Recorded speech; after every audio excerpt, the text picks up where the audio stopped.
Се колнам во честа дека верно ќе служам на организацијата и нејзиното дело. Ако ги изневерам или предадам идеалите на организацијата, да бидам прободен или убиен со овој револвер и кама, што сега ги бакнувам. Амин.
На 2 август 1903 во Крушево е кренато Илинденското востание. Симптоматичната одлука од Смилево, донесена со тесно мнозинство 2 месеци порано, придонела прогласената Крушевска република да трае едва 10 дена. Злобниците велат 10 дена затоа што 9 им требало на турците за да стасаат до Крушево. Но и тоа било доволно за хероизмот и идеализмот да одекне низ цела Македонија.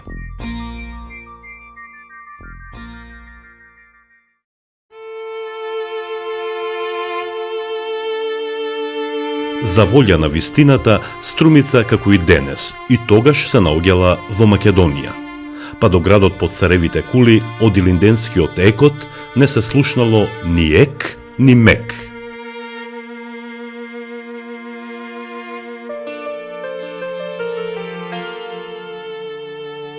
Казата Струмица, која се наоѓала под јурисдикција на Солунскиот вилает, си го живеела мирното еснавско, политичко и граѓанско секојдневие Катемера. Градот бил поделен на маала, во кој живееле различните верски и национални заедници. Така во Варош маала и во Бабјак живееле православните. Варошот, односно градот, го населувале македонци гаркомани, власи каракачани и грци. Интересно е кажувањето дека вистинските грци во Струмица се дојдени од Јанина и Јанинско, веројатно во 1769-та, после големиот погром извршен од страна на Али Паша. Возможно е доаѓањето во истиот период и на помала група власи од опожарениот град Москополе во денешна Албанија.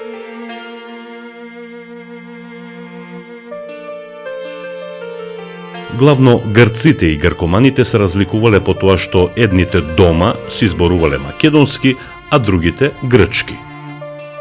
Додека во Бабјак пак живееле македонци бугарофили. Меѓу нив во Чифлико и Жолтите конаци живееле турците, односно евреите.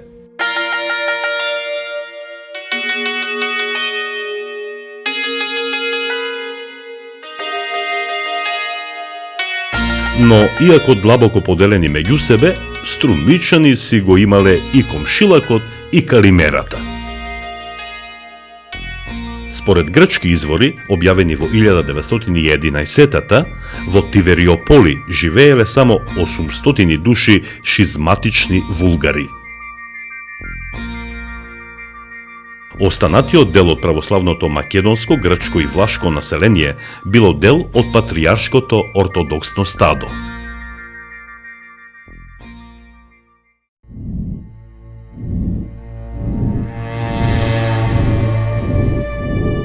А за така и да остане, пастирите од еклисијата и даскалите од школијата секогаш држеле полно и одврзано кесе со кое го гостеле гладниот замрсни лири струмички кајмакан.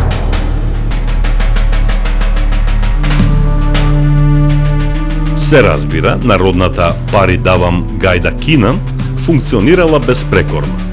Па и покрај огромните напори на бугарската екзархија да привлече што повеќе македонци на своја страна, на крајот се сведувало на бугарско дување во празно.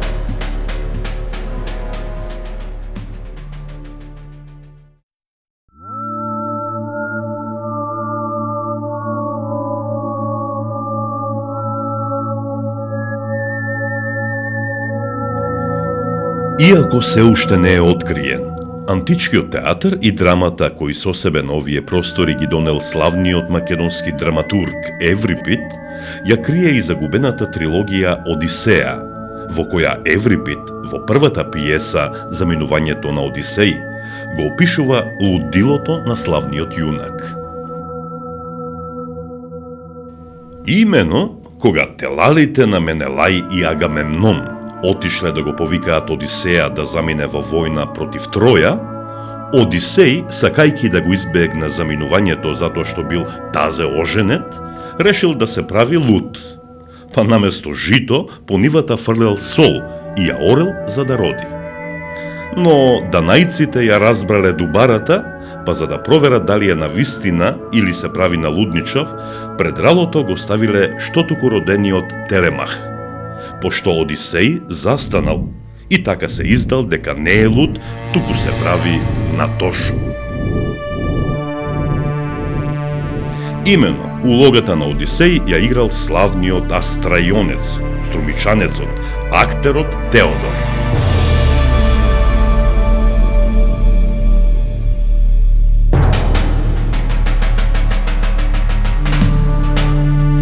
Кој толку верно го глумел лудилото, пошто астрајонци за секого кој лаже дека е луд рекле се прави како Теодор, односно на Тошо.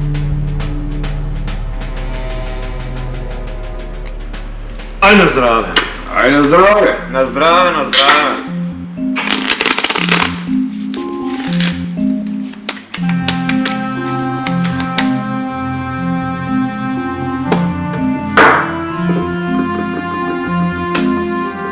Седи.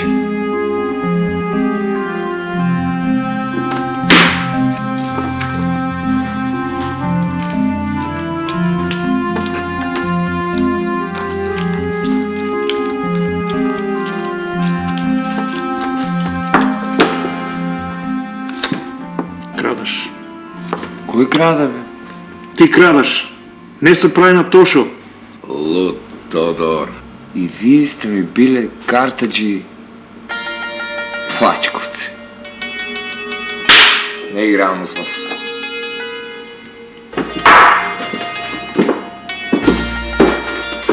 Ај на здраве. Ај на здраве!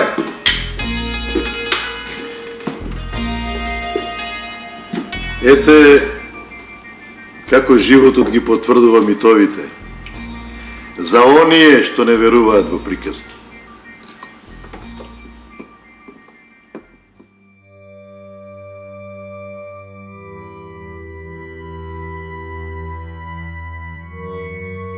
Елинизмот во Струмица бил востановен и етаблиран 100 години пред формирањето на кнежевството, а подоцна државата Бугарија.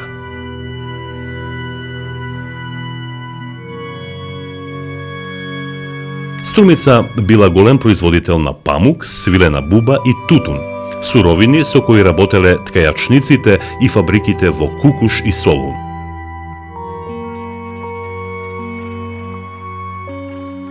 Така, Еснав од Струмички со грчко и еврејско посредство имал пристап во текстилната индустрија и бизнисот со тутун.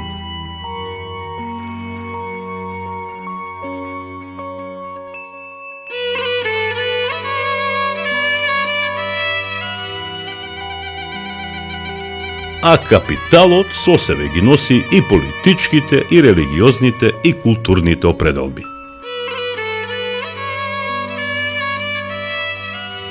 така гаркоманите, освен богати полиња, полни маази и високи жолти кшти, изградиле и голем број јавни и административни објекти, училишта и цркви.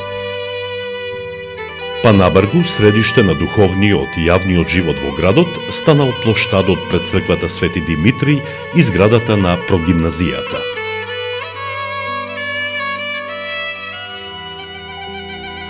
Таму, најверојатно за Великден 1906 е одиграна представата Голфо од Спиридон Персијадис.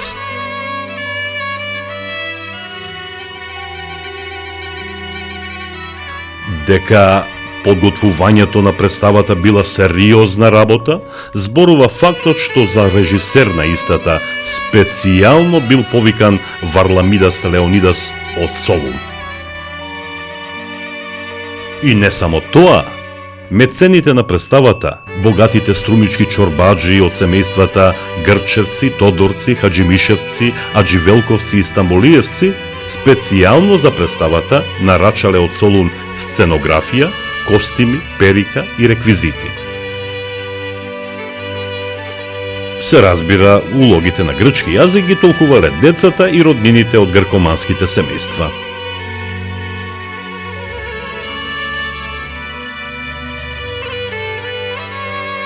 Текстот има сериозна драматуршка структура, иако во основа е класична пасторала. Имено пасторалата Голфо е една од најпоставуваните и најгледаните театарски пиеси во тоа време низ цела Грција и Ромелија.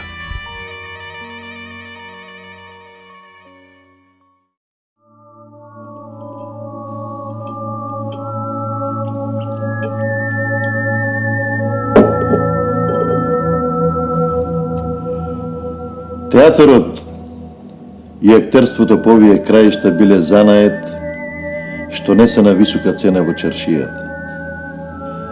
Но затоа пак во животот актерите или джамалџиите, како што и ден денеска не нарекуваат джабалџиите, инаку наши побратими по денгубење, актерите со овиот крашник го печалеле главно попладне.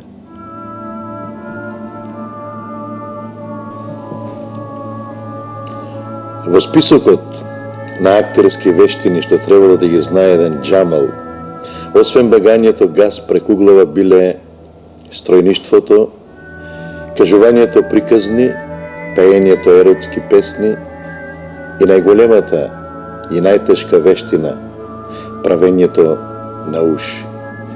Правењето на уш или имитација на некого, главно еснав или друг јавен службеник, се правило по порачка на поединец или група со цел да се омаловажи јавно исме некоја карактерна особина или физички и ментален недостаток. Таквата представа по порачка, освен на појница, се плаќала и во дукати. Но тежок бил актерскиот лек, затоа што после завршувањето на представата вообичаено имитираниот бесот го истурал прскутриот джамал. Како во народната, кој не може по магарето, удира на самарот.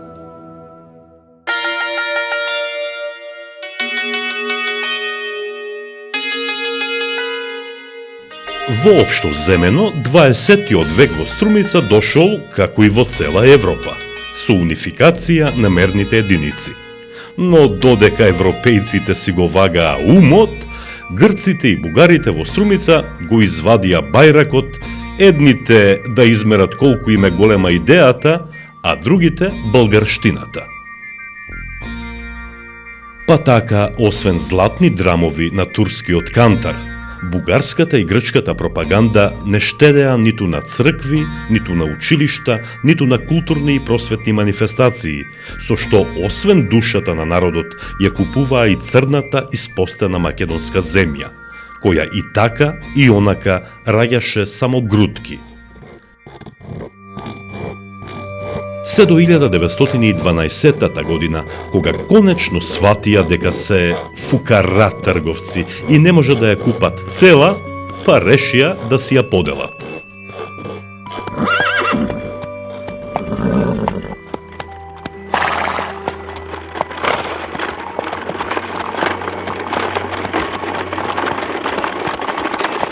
На 5 октомври 1912 година, ништожните балкански државички, како што подценувачки ги нарече Високата порта Грција, Бугарија, Србија и Црнагора, поставија ултиматум со кој бараа од Турција да воспостави автономија во Македонија, Одринско, Јужна Србија и Северен Епир. Но, како и другите балкански политички фарси, и овој пат комедијата доби трагичен крај. Да, насетувате дека театарот беше Македонија.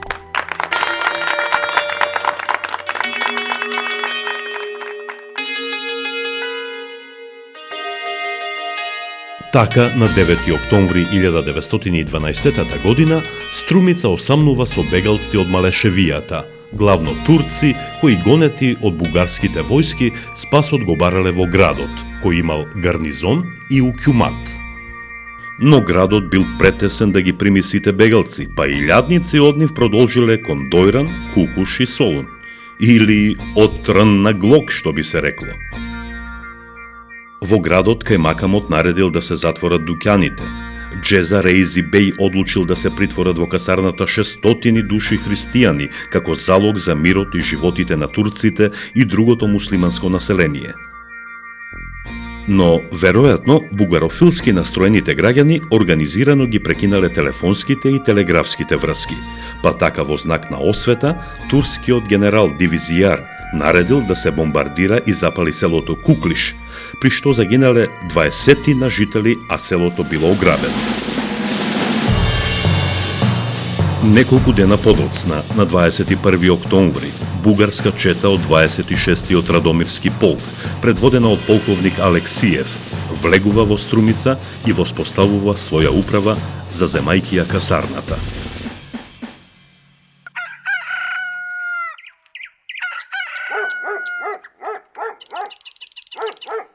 Следното утро на 22 октомври, населението на градот, старо и младо, машко и женско, излегле торжествено да ги пречекаат ослободителите. Ама од Еврипид па наваму, во Македонија не се играат мелодрамски представи, па така и оваа, веќе наредниот ден се претворила во фарса.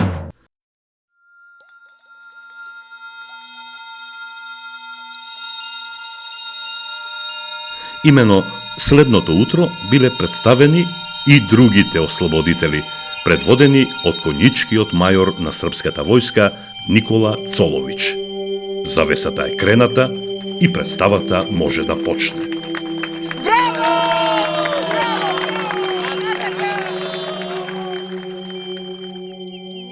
Новата власт, составена од братските бугарски и српски генерали, формирале комисија, кои ја сочинувале видни струмичани.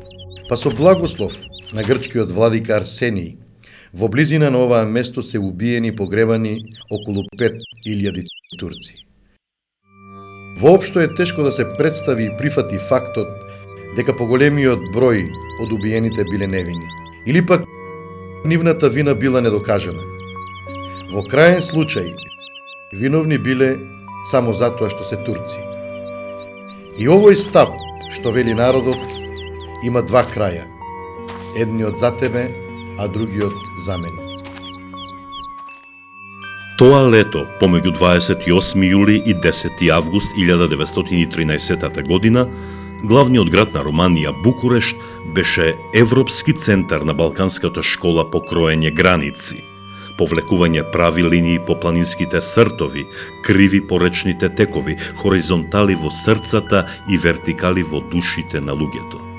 Се разбира, дизајнирано според англиски теркови, со француска галантност, германска екзактност и балкански манири. Разбирате, нели? Главно со македонски штоф.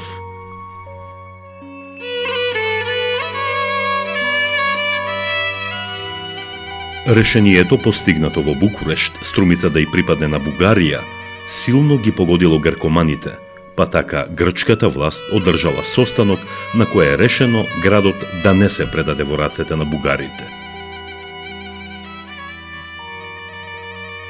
Подготовките за напуштање на Струмица започнале веднаш. Дури и грчкиот крал Константин испратил телеграма со подршка до струмичкиот владика Арсений.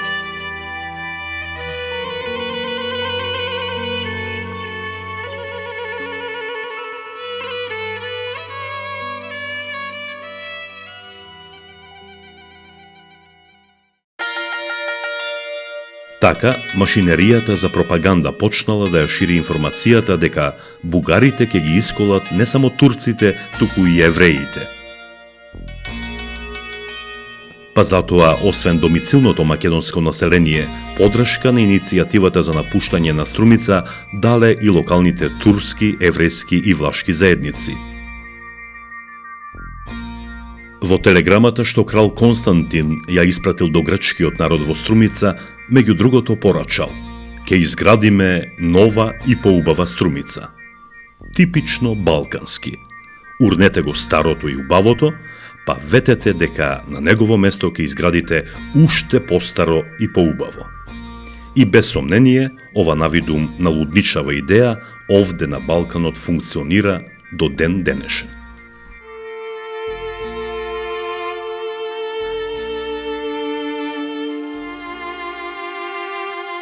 На првиот ден од конференцијата во Букурешт на 28 јули, побогатите чорбаджи и гаркомани заедно со семејствата ја напуштаат Струмица за да ги покажат сериозните намери за остварување на својот план. Нивното заминување бил категоричен и јасен сигнал за останатото население не само во градот, туку и во гаркоманските села. Така, штабот на грчката армија, стациониран во Струмица, ги ставил на располагање сопствените превозни средства и механизација.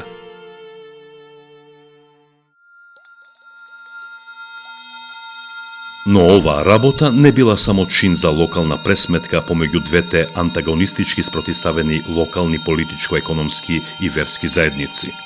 Затоа зборува и фактот дека дури и грчката влада за побрзо одвивање на евакуацијата испратила камиони, автомобили и други транспортни средства на своја сметка.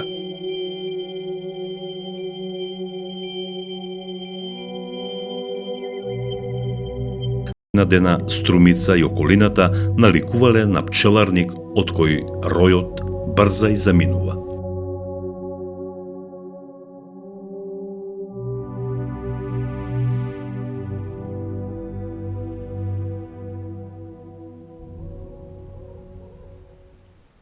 И така, ноќта на 8 август 1913 година, на завет на прометејските традиции, новогрците, место на луѓето, огнот му го подарија на градот. И таа чудесна сила на уништувањето го вивна целиот во пламен. И да бев Нерон таа вечер, веројатно Сандо Монев немаше да испее навидум смешната, но длабоко елегична речи си ја питавна песна. Струмица е мало градче, личи на Лондон, а во него 300 чуда, а и ловен дом. Затоа што, ако повторно го запалиме градот, одовде огно најдобро ќе се гледа.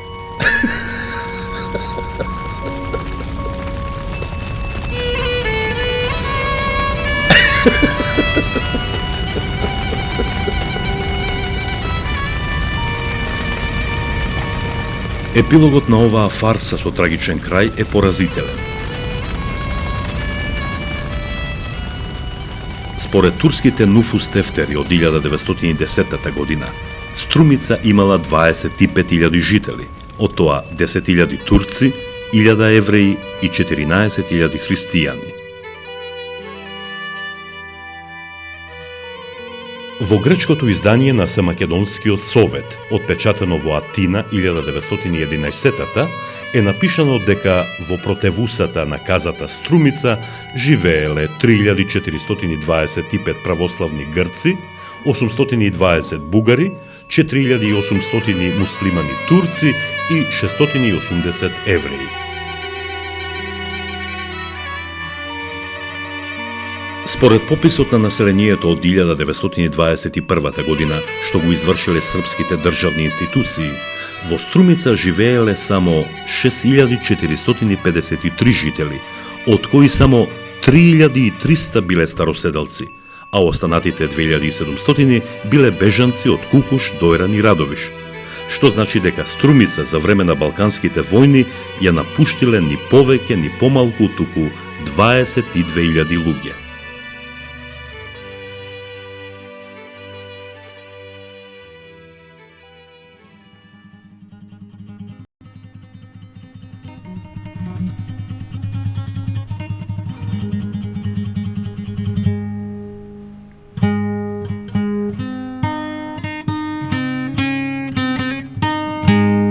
Трагедија која Балканскиот патувачки театар Македонија ја одиграл маестрално, во еден здив и пред полн салон.